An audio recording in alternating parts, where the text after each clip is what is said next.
Türklerin İslamiyet ile tanışması, sanıldığı gibi bir gecede gerçekleşen bir tesadüf veya basit bir tercih değildi. Bu, yüzyıllara yayılan siyasi hamlelerin ve savaşların birbirini tetiklediği devasa bir domino etkisiydi. İlk taşın devrilmesiyle başlayan bu süreç, sadece Türklerin inancını değil, dünya tarihinin akışını da sonsuza dek değiştirecekti. Bize okullarda hep şu anlatıldı. Talas Savaşı oldu. Türkler kitleler halinde Müslüman oldu.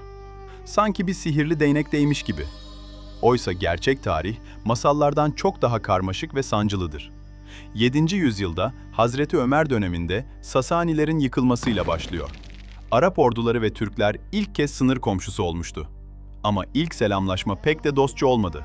Çünkü İslam dünyasının başında Emeviler vardı. Ve Emevilerin çok katı bir Arap milliyetçiliği politikası vardı. Onlara göre İslam, öncelikli olarak Arapların diniydi. Arap olmayan Müslümanlara mevali, yani azatlı köle diyorlardı. Özellikle Horasan valisi Kuteybe bin Müslim'in Orta Asya'daki sert ve kanlı seferleri Türklerin hafızasında derin yaralar açtı. Türkler, Emevi İslam'ını bir din olarak değil, topraklarını işgal eden bir güç olarak gördü ve kılıçla direndi. Düşünsenize, Müslüman olsanız bile ikinci sınıf vatandaşsınız, vergi vermeye devam ediyorsunuz. Böyle bir ortamda kim dinini değiştirir ki? Türklerin İslam'a ısınması için bu siyasi yapının yıkılması şarttı. Ve tarih beklenen hamleyi yaptı. 750 yılında Emeviler yıkıldı, yerine Abbasiler geçti. Abbasiler, üstünlük takvadadır diyerek ırkçılığı bir kenara bıraktı. İşte kilit tam bu noktada, o meşhur nehrin kıyısında açılmaya başladı. Yıl 751, Temmuz ayı, yer Talas. Çin İmparatorluğu, Orta Asya'yı yutmak için dev bir orduyla batıya yürüyordu. Karşılarında ise Müslüman Abbasiler vardı. Ama savaşın kaderini belirleyen ne Çinliler ne de Araplardı. Bölgenin hakimi olan Karluk Türkleri tarihi bir seçim yapmak zorundaydı. Ya ezelden beri savaştıkları Çin'in kölesi olacaklardı ya da yeni tanıştıkları Müslümanlarla ittifak yapacaklardı. Türkler kararını verdi. Savaşın en kritik anında Çin ordusuna arkadan saldırarak Abbasilere zaferi hediye ettiler. Bu sadece bir askeri zafer değildi. Bu, 100 yıllık Türk-Arap düşmanlığının bitip silah arkadaşlığının başladığı andı. Savaş bittiğinde ganimet sadece altınlar değildi. Çinli esirlerden kağıt yapımını öğrenen Müslümanlar, Semerkant'ı bir bilim ve kültür merkezine dönüştürdü. Artık Türkler ve Müslümanlar düşman değil, aynı pazarın tüccarları, aynı ordunun askerleriydi. Peki, siyasi engeller kalktı ama bir milletin inancını değiştirmesi bu kadar kolay mı? Türkler neden Hristiyanlığı veya Budizmi değil de İslam'ı seçti?